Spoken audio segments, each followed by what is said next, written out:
Quem encontrou, diga amém. Neemias, capítulo de número 4. Os versículos 1 a seguir vai nos dizer assim: E sucedeu que, ouvindo Sambalate, que edificávamos o muro, ardeu em ira e se indignou muito e escarneceu dos judeus. E falou na presença de seus irmãos e do exército de Samaria e disse: Que fazem esses fracos judeus? Permitir-se-lhes a isso? Sacrificarão? Acabá-lo-ão num só dia? Vivificarão os montões do pó, as pedras que foram queimadas?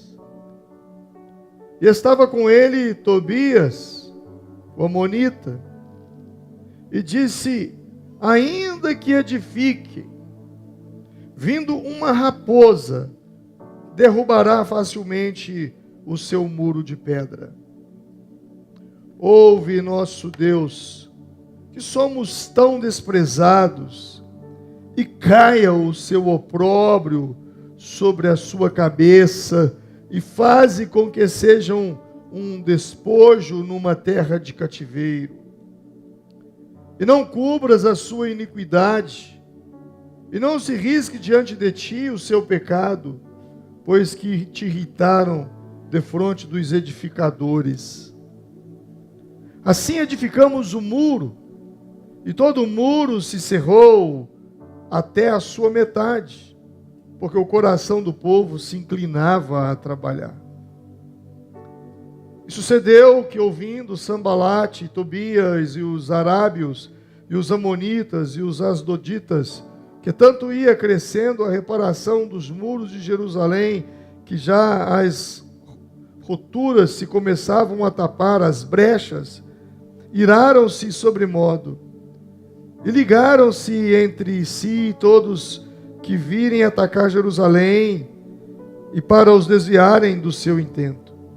Porém nós oramos ao nosso Deus, e pusemos uma guarda contra eles de dia e de noite, por causa deles. Feche os seus olhos por um momento.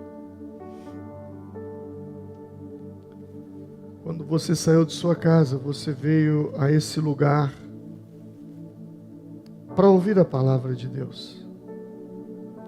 Não existe absolutamente nada que nos motive a estar nesse lugar, senão adorar o nome do Senhor e buscar a sua face e ouvir as instruções da sua palavra. Pai, em nome de Jesus, eu oro para que nesse momento os ouvidos sejam destampados, o coração de pedra seja trocado por um coração de carne.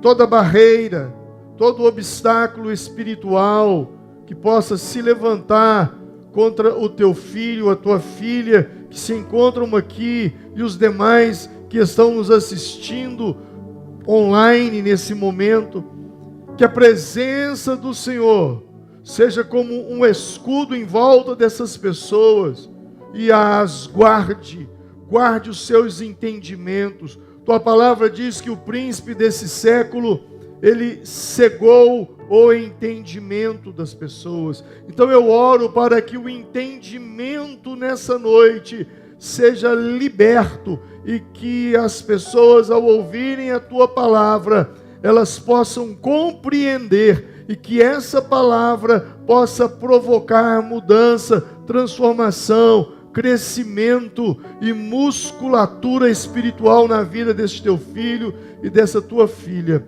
Pai, eu declaro a bênção do Senhor e oro para que os teus anjos estejam acampados com espada desembainhada nesse lugar, para que a tua palavra alcance o objetivo e se cumpra o que o profeta Isaías disse: a palavra que sair da tua boca não voltará para ti vazia. É o que eu oro em nome do Senhor Jesus Cristo. Todos digam amém. Graças a Deus. Hoje eu quero falar sobre um tema, sobre quando a reconstrução da sua vida desperta inimigos. Quando você está em busca de melhorar, quando você está em busca de melhorar a sua vida, de se aproximar de Deus, de fazer a vontade de Deus, como obstáculos, perseguições se levantam contra você e o que fazer diante de situações assim.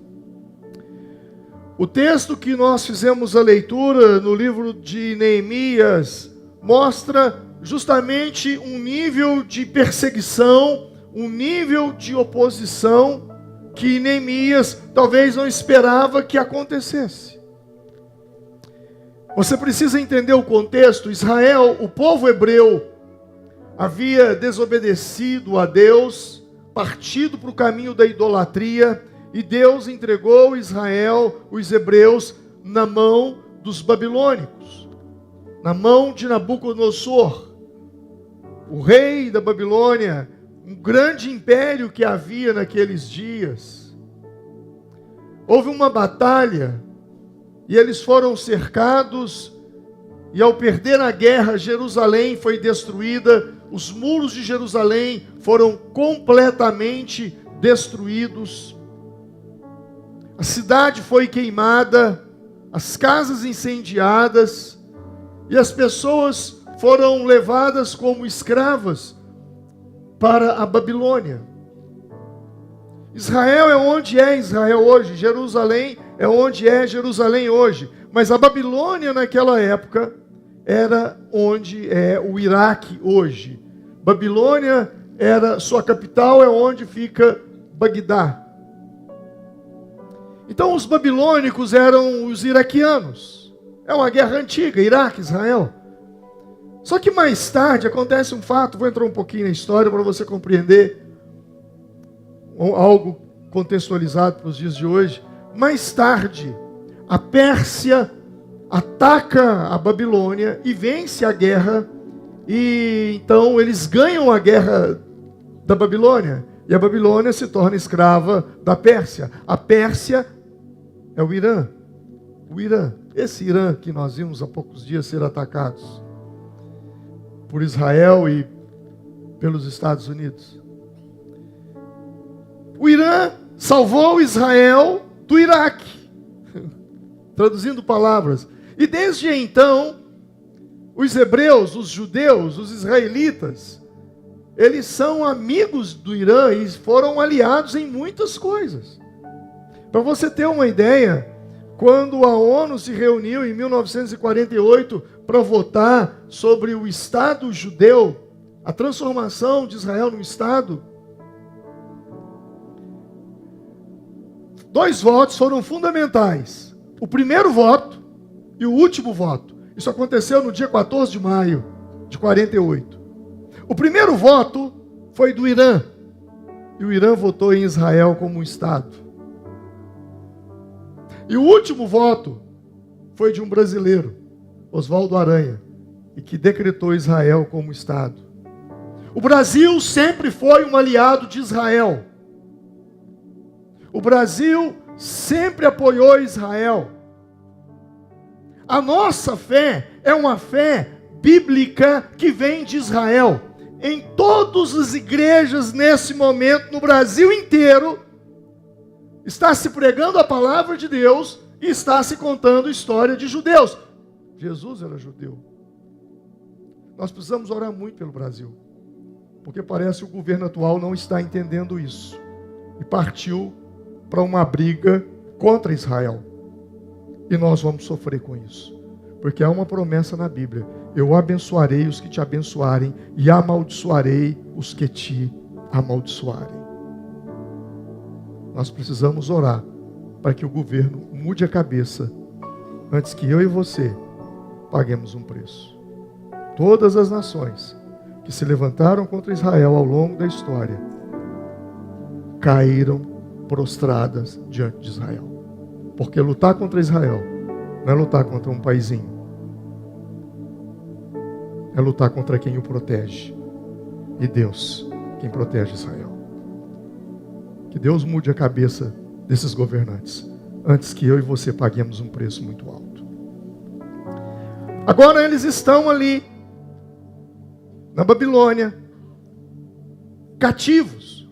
Nem sempre Israel teve razão. Nem sempre Israel está certo. Muitas vezes Israel sofreu nas mãos dos midianitas, na mão dos amonitas, nas mãos dos filisteus, nas mãos dos babilônicos, dos caldeus, por causa dos seus pecados. Deus os entregou inúmeras vezes nas mãos dos inimigos, para que eles se arrependessem e se convertessem de seus maus caminhos. Hoje mesmo Israel paga um preço muito alto, quando na crucificação de Jesus, eles disseram: caiam o sangue desse homem sobre nós e sobre os nossos filhos. E desde então, não se parou de derramar sangue, até hoje, por causa disso. Lá. Mas naqueles dias havia um homem chamado Neemias. Esse Neemias, ele foi exilado também na Babilônia, mas ele ocupava uma posição diferente dos seus amigos, dos seus irmãos, dos seus familiares. Ele trabalhava no palácio. Então a sua vida em relação aos demais era uma vida boa. Quando você olhava para ele, aparentemente estava tudo bem. Mas quando eu leio o capítulo 1 e o capítulo 2 do livro de Neemias, eu percebo que, embora aparentemente, financeiramente, fisicamente, profissionalmente, tudo estava indo muito bem, dentro de si havia um vazio muito grande. E quando Hanani vem de Jerusalém para a Babilônia e se encontra com Neemias, Neemias faz uma pergunta: como está Jerusalém? Como estão os familiares, aqueles que ficaram lá? E Hanani diz: as casas incendiadas, as muralhas destruídas, e o povo passando por grande fome e miséria e uma dificuldade muito grande. E nesse momento, então, Neemias é tomado de um choro muito grande, uma tristeza que já era interna, agora ela sai para fora. Porque um homem, ele pode estar bem profissionalmente, ele pode estar bem materialmente, mas se ele não estiver bem com o seu propósito, com a sua missão de vida, com o seu chamado, ele pode ter tudo o que ele quiser, mas dentro ele estará vazio, deprimido, solitário. Então quando ele ouve isso, ele desaba a chorar e ele começa a orar. E ele diz: eu tenho um plano de reconstruir os muros de Jerusalém. Mas não era algo fácil, porque passava por uma série de situações, até mesmo por uma situação política com o rei Artaxerxes e uma série de situações. Mas Deus abençoa e as portas se abrem, e ele então tem a missão de reconstruir os muros de Jerusalém com a ajuda do próprio governo persa, o próprio governo iraniano. E agora, quando ele vai para a edificação dos muros, algumas pessoas se levantam e começam a persegui-lo. E o texto do capítulo 4 vai nos falar dessa perseguição. Alguns homens, Sambalate, Tobias, Gesem, esses homens se levantam contra Neemias e começam um processo de perseguição, de oposição, para tentar desanimá-lo, destruí-lo, acabar com o projeto de Deus na vida dele. Então existe uma conexão muito grande entre o que aconteceu ali e o que acontece conosco hoje. Porque o princípio de oposição é o mesmo. Quando você decide entregar a sua vida a Cristo, e a sua vida está em ruínas, sua vida está caída, seus muros estão completamente destruídos, sua vida espiritual é um fracasso, você está completamente vulnerável à entrega do inimigo, assim como Neemias, quando se dispôs a reconstruir os muros, sofreu retaliação, sofreu perseguição. Não é diferente comigo, não é diferente com você. Tobias, Gesem, são pessoas que se levantaram contra eles. E hoje nós temos esses Tobias, esse Gesem, nós temos essas pessoas também, Sambalate, que se levantam contra nós. E os inimigos muitas vezes, eles se levantarão contra você quando você diz: a minha vida agora é com Deus, agora eu vou seguir a palavra de Deus, eu preciso reconstruir a minha vida está em pedaços, a minha vida está destruída, eu preciso colocar a minha vida nos caminhos do Senhor. E quando você então se levanta e diz: eu vou orar, eu vou jejuar, eu vou ler a Bíblia, do nada o inferno se levanta contra você. Começa a surgir problemas dos mais variados possíveis, problemas que surgem do nada, como aconteceu com Neemias. Quando você decide reconstruir a sua vida, você pode ter certeza, pessoas se levantarão contra você para fazer você desistir. E os inimigos muitas vezes, eles virão não com espada, porque no primeiro momento Tobias, Sambalate, Gesem, eles não se levantaram com espadas, mas eles se levantaram com piadas. Ao invés de usar uma espada na mão, usam piadas na boca. O primeiro ataque sempre será com piadinhas, com deboches da sua fé. Capítulo 4, versículo 2, diz, versículo 1, sucedeu que ouvindo Sambalate, que edificávamos o muro, ardeu em ira e se indignou muito. E quando ele se indignou, ele ficou com muita raiva. O que ele fez? Escarneceu. O que é escarnecer? Zombar, fazer piada.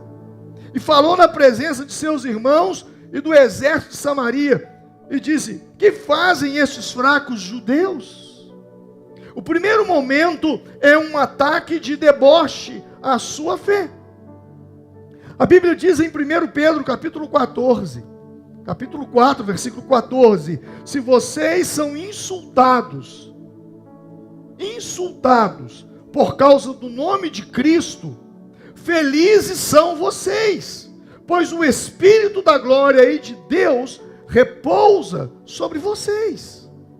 Se você está sendo insultado por causa da sua fé na sua casa, se você está sendo insultado por causa da sua fé no seu trabalho, na sua escola, aonde você vive, com as pessoas com as quais você convive, a Bíblia está dizendo: se você está sendo insultado por causa do nome de Cristo, seja feliz, se alegre com isso, porque o Espírito de Deus, ele repousa sobre você. Se estão zombando de você, é porque o Espírito de Deus está sobre você. Pedro mostra que o insulto, que a zombaria, é sinal de que Deus está agindo e o inferno está reagindo. Deus está fazendo algo na sua vida, e porque Deus está fazendo algo na sua vida, o inferno se levanta.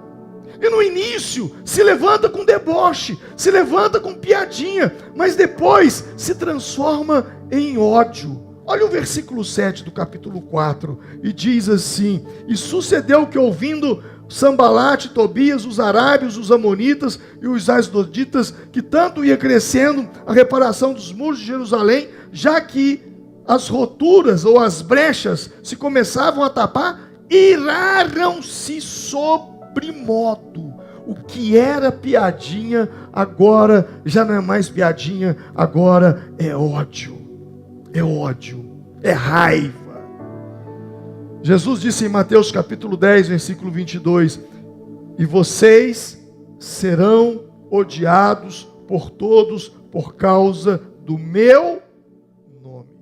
Mas aquele que perseverar até o fim será salvo. A Bíblia está dizendo que você será odiado. Será odiado por causa do nome de Jesus que habita em você. Então os jornais te atacarão, a imprensa te atacará, a mídia te atacará, falarão mentiras e horrores sobre você, sobre a sua fé. E às vezes você olha para determinadas manchetes, você pergunta: meu Deus, por que tanto ódio? E Jesus diz: por causa do meu nome. Você carrega o nome do Senhor. E o ódio não é um sinal de fracasso. Não. O ódio não é um sinal de que você está fracassando. Não, pelo contrário. O ódio faz parte do caminho da fidelidade. Jesus promete: se você aguentar firme, você será o quê? Salvo. Porque muitos não aguentam. Muitos, quando são atacados, muitos, quando são odiados e perseguidos, eles abandonam a fé, eles deixam o Senhor, eles param de progredir e de caminhar no caminho do Senhor, eles voltam atrás. Em Lucas capítulo 6, versículo 22 e 23, Jesus disse: bem-aventurados vocês quando os homens os odiarem, quando os excluírem. Diga comigo: excluírem. Você já foi excluído? Sua turminha te excluiu? Aquele grupinho que você andava agora já não quer mais andar com você? Eles já não te chamam mais. Antes te chamavam para tudo e agora não te convidam mais? É a Bíblia que está dizendo. Jesus está dizendo: bem-aventurado vocês quando os homens os odiarem e quando excluírem. Os excluírem, você vai ser excluído. A sua turma vai te excluir. Por que a sua turma vai te excluir? Porque você é luz e trevas não resiste luz. Aonde a luz chega, as trevas têm que sair. Por isso tanto ódio. Jesus ainda continua dizendo: vão te insultar, vão te rejeitar o seu nome por causa do Filho do Homem. Alegrem-se naquele dia e exultem, porque grande é a recompensa de vocês nos céus, pois assim tratavam os profetas que vieram antes de vocês. É impossível você servir a Cristo sem padecer perseguição. 2 Timóteo capítulo 3, versículo 12 diz: de fato, todos os que desejarem viver piedosamente em Cristo Jesus serão o quê? Perseguidos. Se te odeiam, se fazem piada contra você, se te excluem, é porque Cristo está em você. Cristo está em você. Muita gente diz: olha, Jesus foi crucificado, mas hoje se ele viesse, eles crucificariam de novo. Eles o fariam novamente. Sambalate e Tobias são figuras das pessoas que, de alguma forma, elas convivem conosco e não querem ver a nossa reconstrução, seja espiritual, emocional ou profissional. Quando eu olho para esse texto, eu fico pensando, porque, de alguma forma, quando nós somos reconstruídos por Deus, essas pessoas, elas odeiam que nós sirvamos a Deus, de que nós lemos a Bíblia. Por quê? Porque quando nós conhecemos a palavra de Deus, elas perdem o poder de manipulação sobre nós. Elas perdem o poder de influência sobre nós. Porque aqui você é chamado a pensar. Você é chamado a refletir, a questionar, a tentar entender a vida, sabe? E eu e você precisamos entender isso. Quando você levanta um muro de fé que estava caído, você se torna menos manipulável. Os muros da fé estabelecem limites.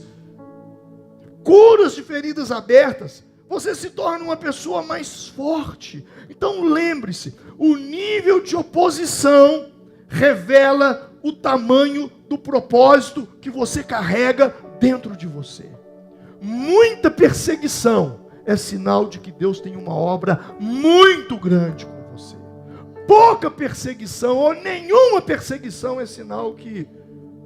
Alguém disse o seguinte: se no caminho da fé você não se encontrar com o diabo, é porque vocês dois estão indo para a mesma direção. Então tome cuidado, porque o caminho de Deus é marcado por oposição, é marcado por perseguição.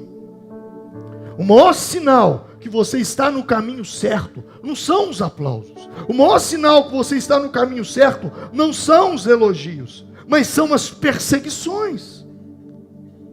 Porém, tem gente sofrendo perseguição e não é por causa do nome de Jesus. Tem gente sofrendo perseguição por causa dos seus próprios erros e por causa dos seus próprios pecados. A Bíblia diz em 1 de Pedro, capítulo 4, versículo 15: tenham cuidado para que ninguém sofra como assassino, ladrão, malfeitor ou intrometido. Contudo, se alguém sofre como cristão, não se envergonhe, mas glorifique a Deus por causa desse nome. O texto está dizendo: tenha cuidado para que você não sofra como assassino, ladrão, malfeitor, intrometido. Tem gente que chega para mim e diz: pastor, ore por mim, o diabo está furioso comigo. Estou sendo muito perseguido, pastor. A polícia me parou e me deu uma multa, só porque eu estava sem carteira de motorista. É uma perseguição do diabo. Perseguição do diabo? Pessoas erram e vão pagar por isso. Você não está sofrendo por causa do nome de Jesus. Você está sofrendo por causa dos seus erros, por causa do seu mau testemunho, por causa do seu comportamento negativo. Ore por mim, porque eu estou sendo perseguido. Vão me levar na justiça. Por quê? Não, porque eu comprei e não paguei. A vida do cristão é difícil mesmo. Olha só como que eu estou sofrendo perseguição. Não chame de perseguição o que na verdade é uma colheita das sementes erradas que você plantou na vida. Perseguição verdadeira é quando você sofre por fazer o certo e não por ter vivido no erro. Quando você paga um preço por coisas que você fez, isso não é uma perseguição, isso é uma colheita. Você colheu, você plantou, agora você está colhendo. Neemias capítulo 4, versículo 2 nos mostra o processo da perseguição.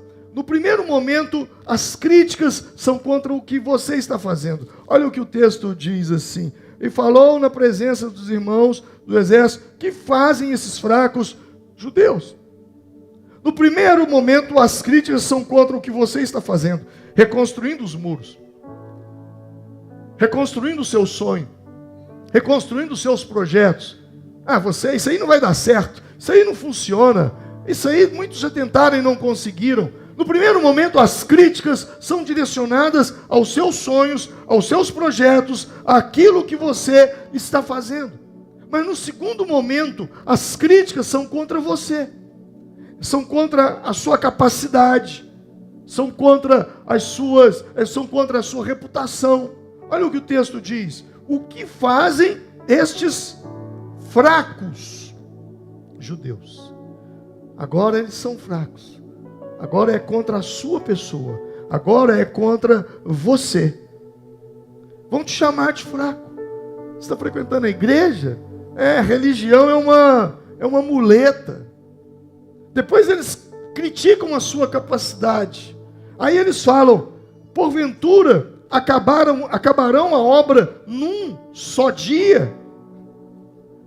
Aí eles começam a criticar a sua capacidade. E depois eles tentarão ridicularizar o seu passado. Olha o que diz aí: permitir-se-lhes-ão, isso, sacrificarão, acabarão num só dia, vivificarão os montões de pó e as pedras que foram queimadas. Ou seja, aquilo que já aconteceu lá no passado, você acha que você vai conseguir reconstruir novamente? Esse é um processo. Critica o seu sonho, critica você, critica a sua pessoa, as suas capacidades, e no final eles tentam invocar o passado. Em outras palavras, aprontou a vida toda, agora está pagando de santinha na igreja.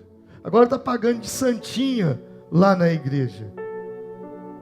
Quantos de vocês talvez já foram afrontados dessa forma? A vida inteira ficou aí na mulherada, agora está na igreja dando de crente. A vida inteira enganou, trapaceou, mentiu, agora está lá na igreja tentando dar uma de santinho. Deixa eu te falar uma coisa. Essas pessoas, elas falam isso, sabe por quê? Porque elas não sabem.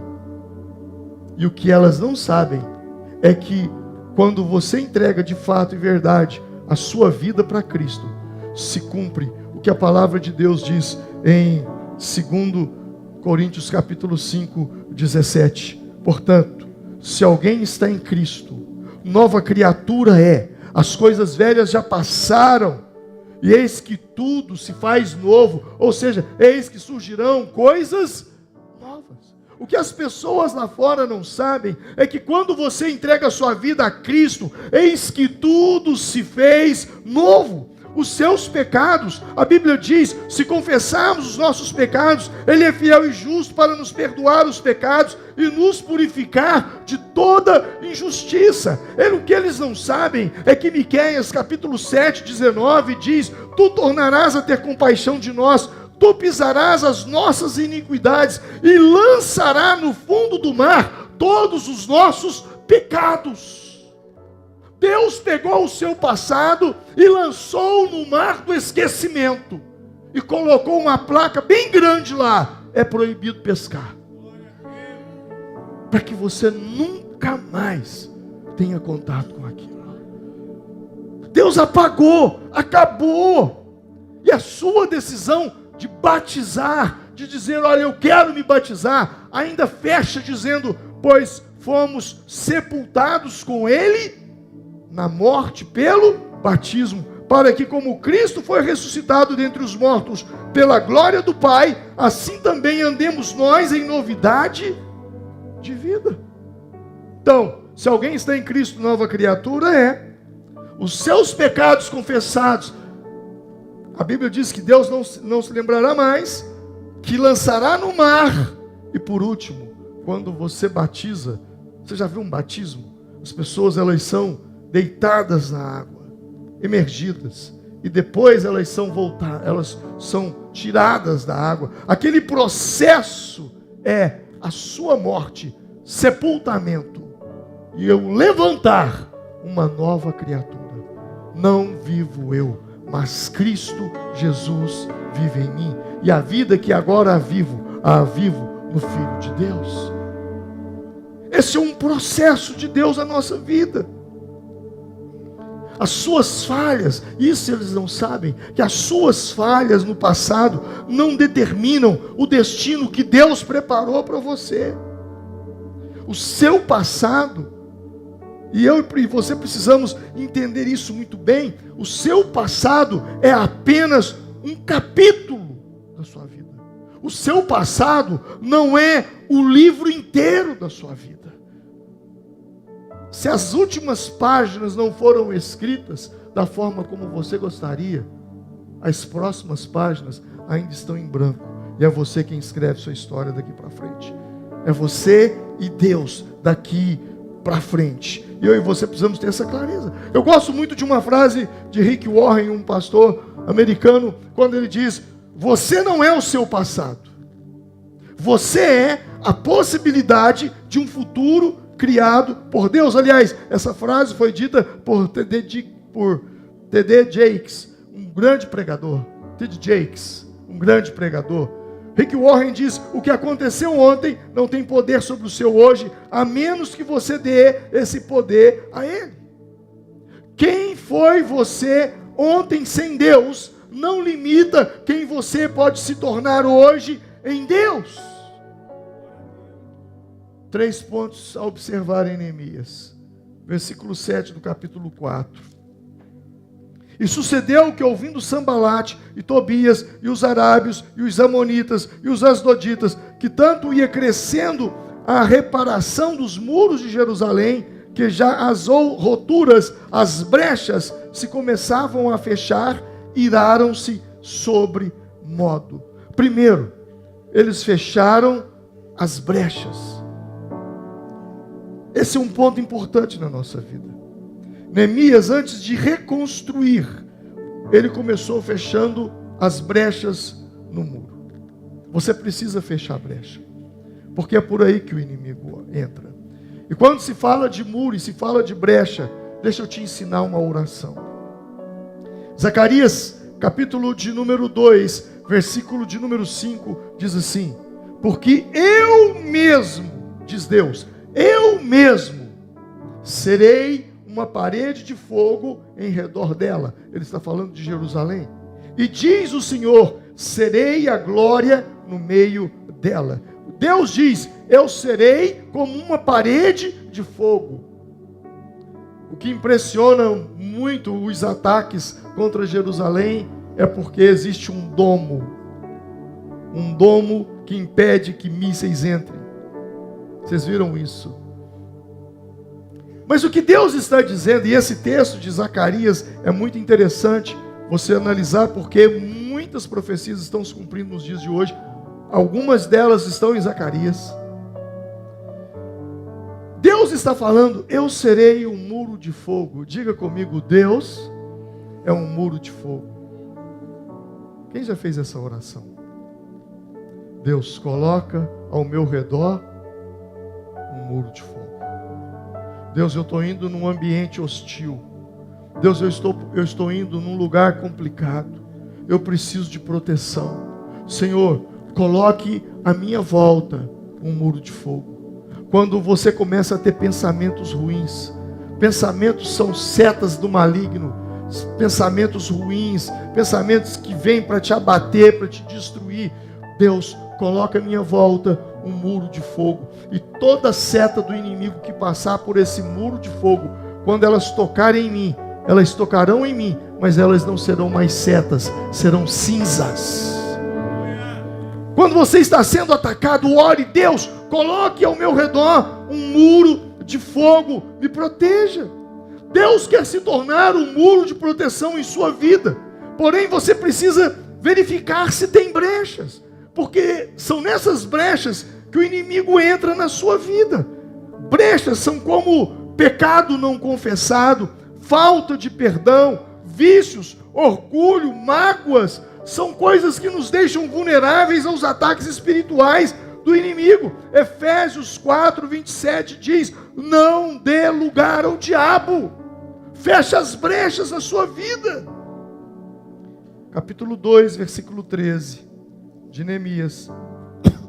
Ele diz o seguinte lá: de noite, saí pela porta do vale,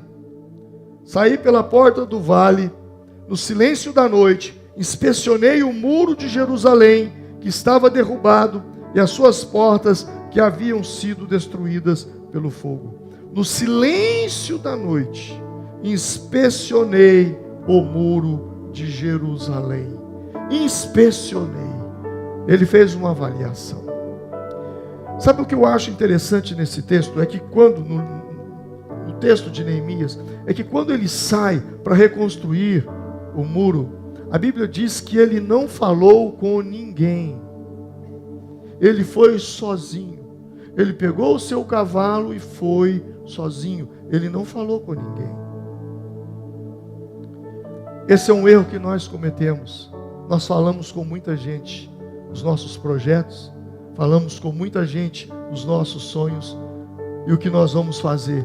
Neemias não falou com ninguém. Quanto menos gente souber, menos inimigos você terá. Espere acontecer. Mas o que me chama a atenção é a inspeção do muro. Antes de construir o muro, ele examinou cada parte do muro. Ele examinou, ele inspecionou, ele verificou.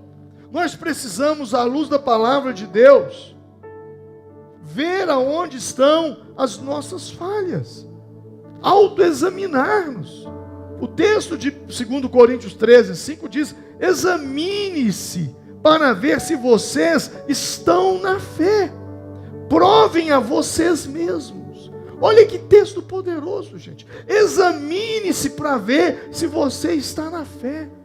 Às vezes eu tomo decisões, às vezes eu tenho atitudes, eu tenho determinados comportamentos, e eu preciso me fazer uma pergunta: será que isso que eu estou fazendo está na fé?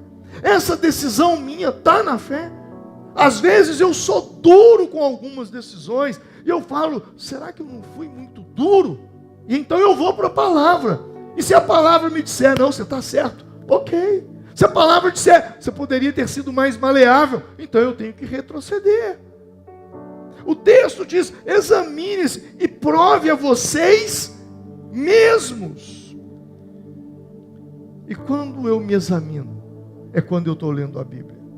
Porque quando você está lendo a Bíblia está lendo você. E eu vou repetir: quando você está lendo a sua Bíblia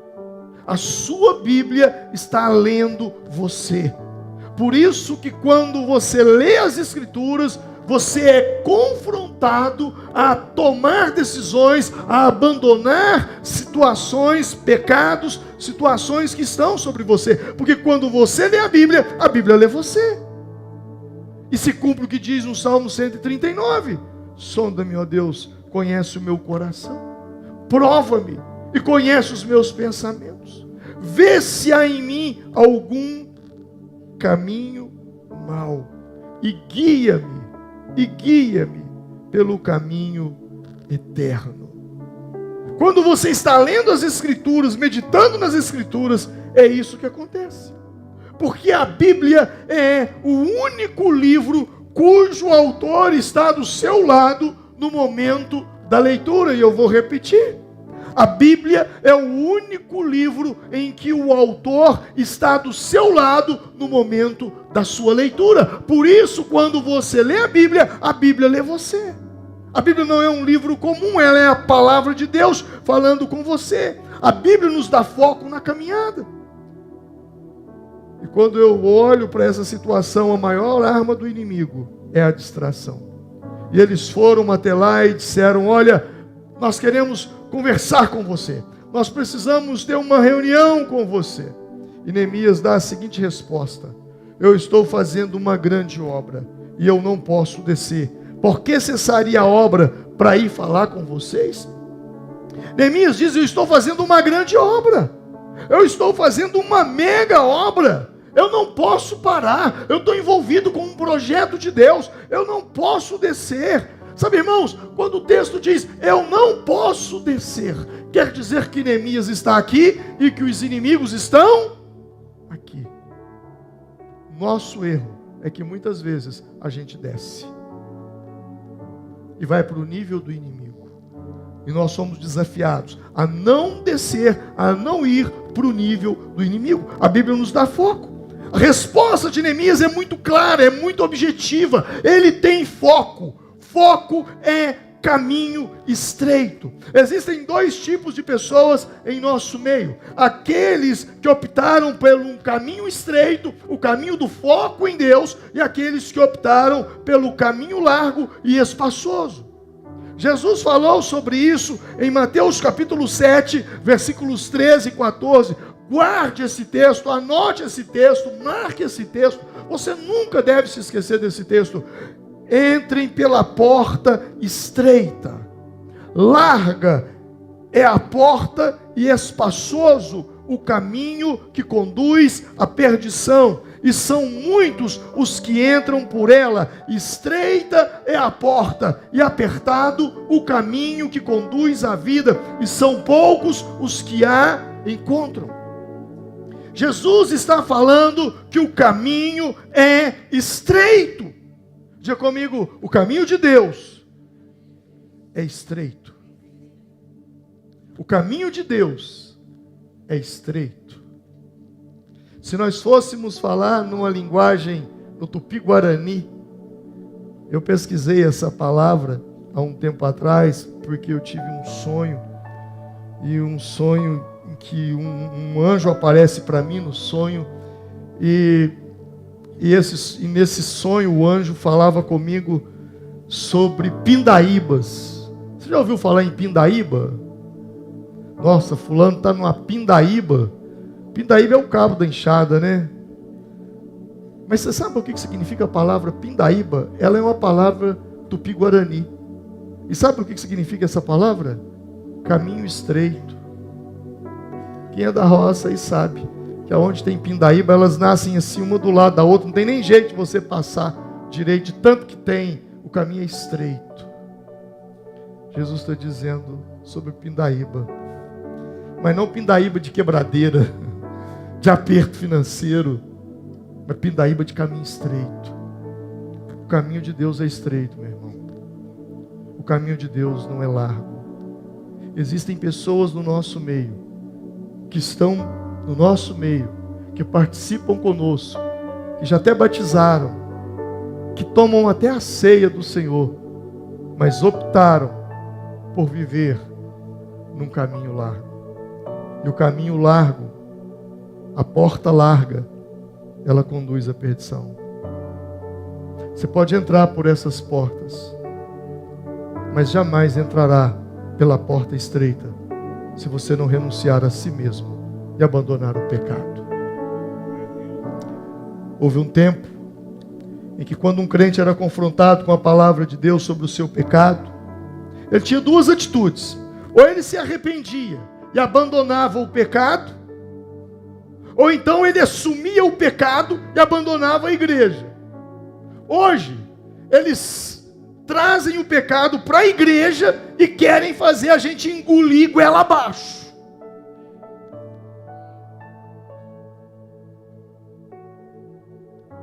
Você pode fazer o que você quiser, meu irmão. Você pode tomar o caminho que você quiser.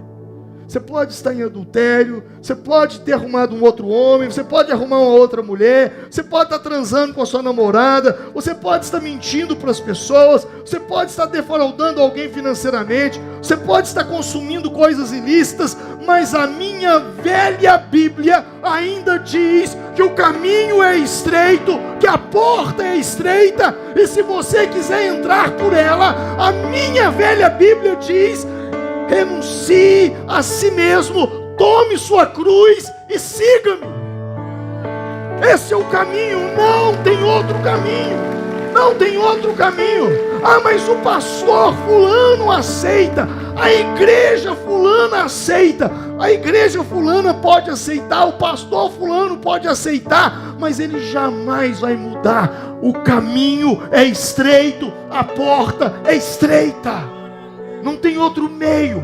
Negue-se a si mesmo, tome sua cruz e siga-me. Não estou falando do seu passado. Seu passado foi lançado no mar do esquecimento. Quem está em Cristo, nova criatura é. Eu estou falando do seu presente, do seu agora e do seu futuro também. Eu e você precisamos ter discernimento sobre isso. Arrepende-se. Larga a porta que conduz à perdição. Arrepende-se, porque nessa noite o Senhor ainda não desistiu de você. O Senhor não desistiu de você. Neemias capítulo 4, versículo 17, vai dizer assim, lá diz assim: e os que edificavam o muro, os que trabalhavam as cargas, os que carregavam, cada um com a sua mão fazia a obra e na outra carregava a arma. O texto diz que vamos imaginar que eles fossem pedreiros. Com uma arma eles tinham uma colher de pedreiro, com uma mão eles tinham uma colher de pedreiro e com a outra mão eles seguravam uma arma. Era assim que eles estavam reconstruindo o muro. Deus está falando para mim e para você que nós precisamos trabalhar no reino de Deus, mas sempre armados. Armados. os dias são perigosos, você não pode sair de casa desarmado. Mesmo, pastor? Não, não pode. E eu vou te ensinar uma oração que você arma quando você sai da sua casa. Efésios capítulo 6. Portanto, tomai toda a armadura de Deus, para que possais resistir no dia mau, e depois de teres vencido tudo, permanecer inabaláveis. Estai, pois, firme, cingido com a verdade, vestindo a couraça da justiça, calçai os pés com a preparação do evangelho da paz, embraçando sempre com o escudo da fé, com o capacete da salvação e a espada do Espírito. Todo dia, quando você for sair de casa, você vai se armar, você vai se revestir da armadura de Deus.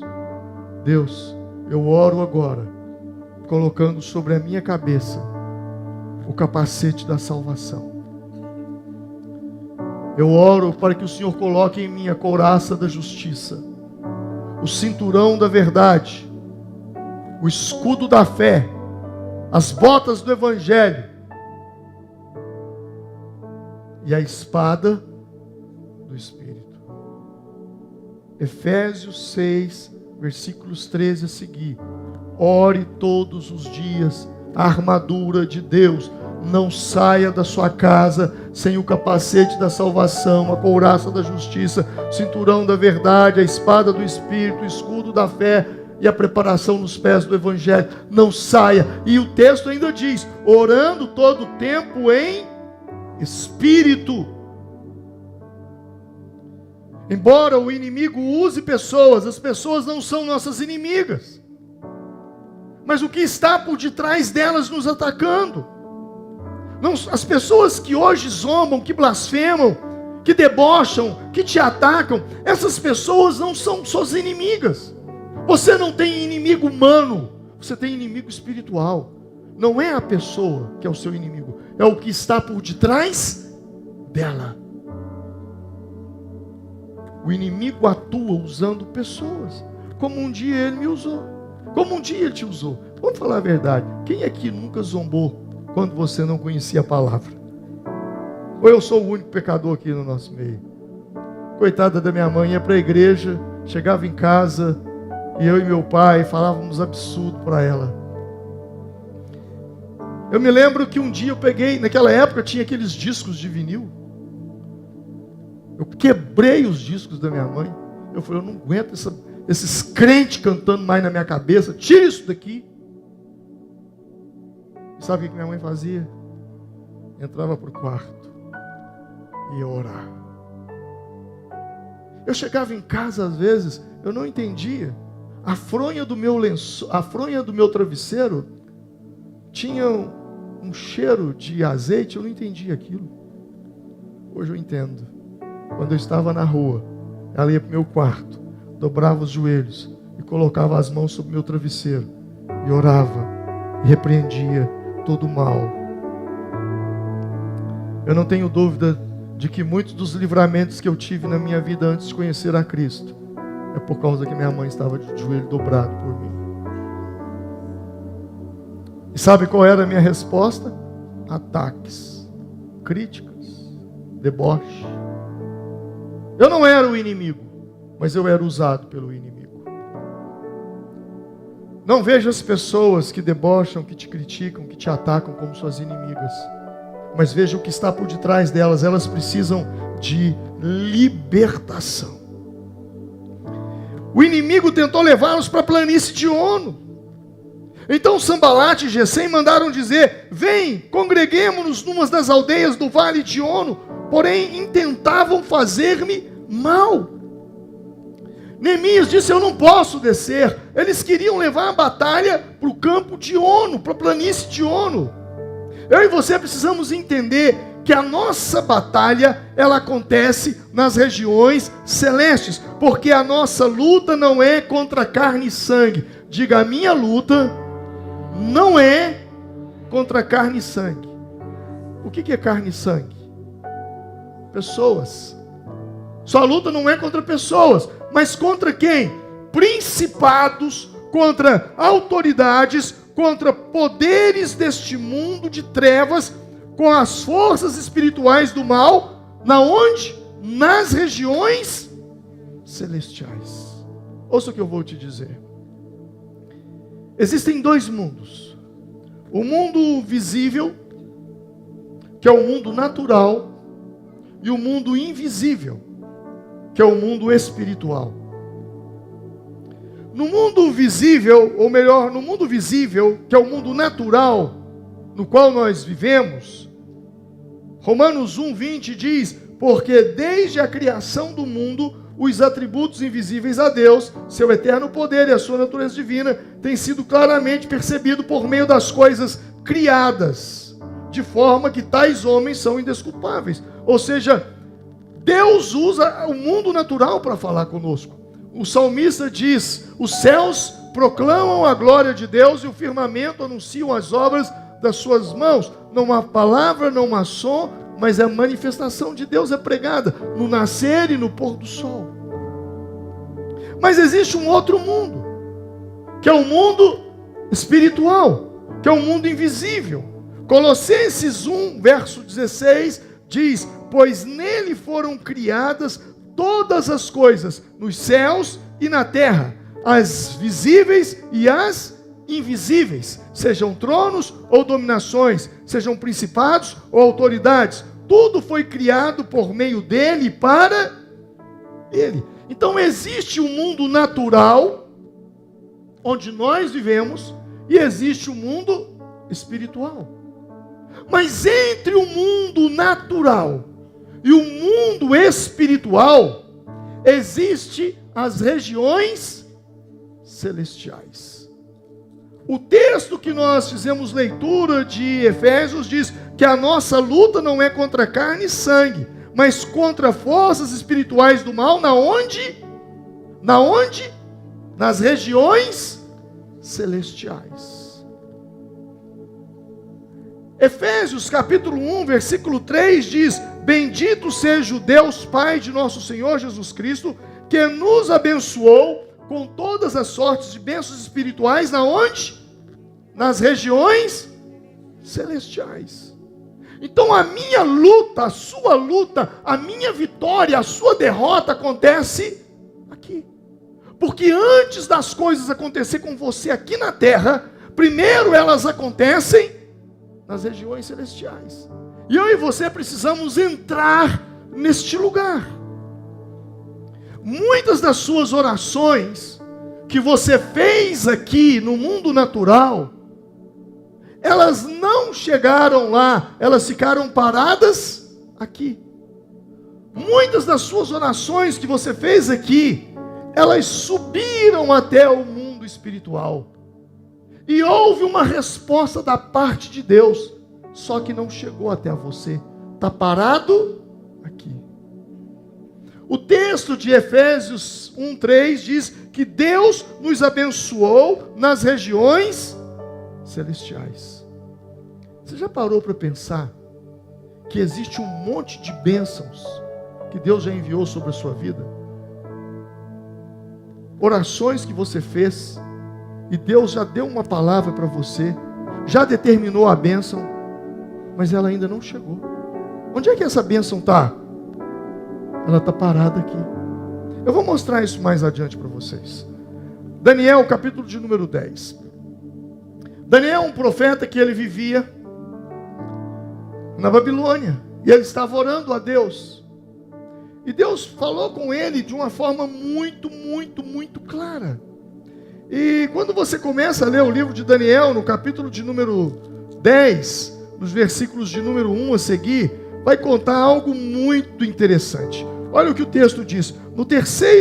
No ano terceiro de Ciro, rei da Pérsia, eles já tinham a Pérsia, já tinha conquistado a Babilônia, foi revelada uma palavra a Daniel, cujo nome se chama Belsazar.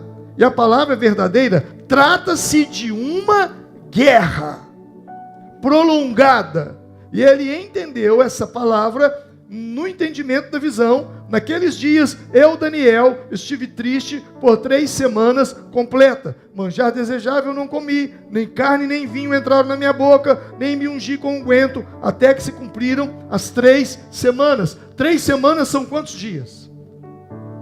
3 semanas são quantos dias? 21 dias. Daniel faz uma oração. Deus, ele busca em Deus algo. E ele então começa a jejuar por 21 dias. Aí sabe o que acontece? Nada acontece. Absolutamente nada acontece. Só que no versículo 12, um anjo vem até o encontro de Daniel. Olha a conversa de Daniel com o anjo. Então me disse, Daniel, o anjo falando para ele, você é muito amado. Deus está falando o seu nome hoje e dizendo, você é muito amado. Você é muito amada pelo Senhor. Esteja atento às palavras que eu vou falar a você e levante-se, pois fui enviado a você. Quem foi enviado até Daniel? O anjo, levando a bênção. Quando ele falou comigo, levantei-me tremendo. Então disse, o anjo falou para ele, não tenha medo, Daniel, pois desde o primeiro dia em que você decidiu buscar entendimento e humilhar-se diante de Deus, as suas palavras foram ouvidas. Ei, meus irmãos, preste atenção. Desde qual dia? Qual dia? Desde o primeiro dia em que você decidiu buscar entendimento, humilhar diante de Deus, as suas palavras foram ouvidas no primeiro dia, e eu vim por elas. No primeiro dia eu vim, mas o príncipe da Pérsia se opôs a mim por quantos? 21 dias. Até que então, Miguel, quem é Miguel? O arcanjo Miguel, um dos principais príncipes, veio para ajudar-me, porque eu havia sido deixado ali com os príncipes da Pérsia. O anjo está falando, Daniel, desde o primeiro dia em que você começou a orar, desde o primeiro dia em que você começou a jejuar, no mundo espiritual, saiu a bênção. Eu vim no primeiro dia, mas ele ficou na onde? Por quantos dias? 21 dias. Até que Miguel vem. Por quê? Porque Deus determinou a bênção do mundo espiritual sobre a sua vida no mundo natural. Mas ela não chegou. Mas as suas orações ainda continuam insistindo. Deus me abençoe nisso. Deus me abençoe nisso. Deus me abençoe nisso. E essas orações estão chegando e Deus está falando assim, mas como? Eu já te abençoei. Só que a bênção ainda não chegou. Por isso Jesus disse na parábola da viúva e do juiz iníquo que nós devemos o quê? Perseverar em oração, em jejum, porque as nossas orações provocadas no mundo natural, buscando a Deus, elas vão ao encontro do mundo espiritual. Deus determina a bênção para você, mas existe uma luta. Existe uma luta. E você deve insistir em oração. E haverá momentos que não basta orar, você vai ter que jejuar, porque Jesus disse que a casta de demônio que não sai senão por meio de oração e jejum. Jesus disse que você pede, você busca e você bate. Ele diz, pedi, pedi e dar-se-vos-á, buscai e acharei, batei e abrir-se-vos-á. Eu vejo isso como 3 níveis de oração. Primeiro você pede. Não alcança, você parte por uma busca intensa. E não alcança, então você precisa esmurrar, bater na porta, para que a bênção venha sobre a sua vida. Então eu e você precisamos entender e ter essa clareza. Só que a diferença entre Daniel e nós é que Daniel, ele perseverou em oração. E nós, muitas vezes não perseveramos em oração. Simplesmente não perseveramos. Eu caminho para o fim para te dizer o seguinte. Todas as vezes que Deus abriu uma porta para você, olha o que o apóstolo Paulo diz em 1 Coríntios 16, 9. Pois uma grande porta se abriu para mim. E há muitos o quê? E há muitos o quê? Adversários. Quantos aqui estão orando para que Deus abra uma porta para você? O que está por detrás da porta? O que está por detrás da porta? Muitos adversários. Vamos nos colocar em pé nesse momento. É na oração que a gente vence. É na oração que a gente rompe. As nossas guerras são vencidas em oração. Não tem outro caminho. Não existe outra forma de vencer essa batalha, meu irmão. Perseguições virão. Lutas virão. O caminho é estreito. Mas você, mais do que todas as coisas, você precisa buscar o Senhor. Você precisa se consagrar ao Senhor. Você precisa estar na presença do Senhor. Feche os seus olhos.